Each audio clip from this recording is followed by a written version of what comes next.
गुरुदेव. आज आपण या ठिकाणी बेंगलोर येथे श्री श्री रविशंकर यांच्या या ध्यान मंदिराला आपण भेट दिलं.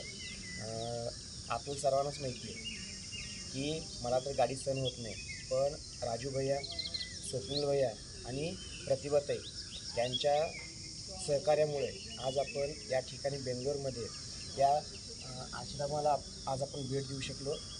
जाता येता त्यांनी खूप छानशी अशी काळजी घेतली. विशेष म्हणजे सर्वजण आपल्याला माहिती आहे की राहुल म्हणजे त्याचे सगळे बोटं तुपात आहेत आणि आज ते खरंच झालं आहे. आईवडिलांची पुण्याई म्हणा, आपल्या सर्वांचा आशीर्वाद, त्याच्यामुळं काल आपल्याला पहिल्याच भेटीमध्ये गुरुदेवांची भेट झालेली आहे आणि त्यानंतर आज आपली गुरुदेवांसोबत विशेष 8 वाजता एक मीटिंग होणार आहे आणि त्या मीटिंगमध्ये आपल्याला गुरुदेव भेटणार आहेत.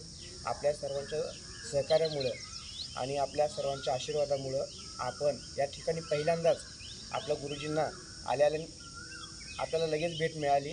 शक्यतो भेट ही मिळत नसती. राजू भैयांचं, स्वप्नील भैयांचं, त्यानंतर आपल्या प्रतिभाताईंचं विशेष आभार मानतो की त्यांच्या सहकार्यामुळं आज मी ते येऊ शकलो आणि गुरुदेवांची भेट मला मिळू शकली. सर्वांचे खूप खूप धन्यवाद. जय गुरुदेव.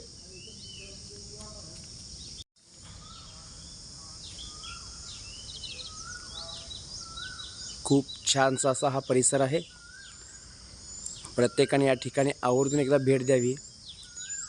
ध्यानधारणा काय असते, आपण कोणत्या गोष्टीकडे वळत चाललेलो आहे, याचं एक छोटंसं उदाहरण या ठिकाणी आपल्याला पाहायला मिळेल. हे आपल्याला समोर दिसत आहे ध्यान मंदिर आहे.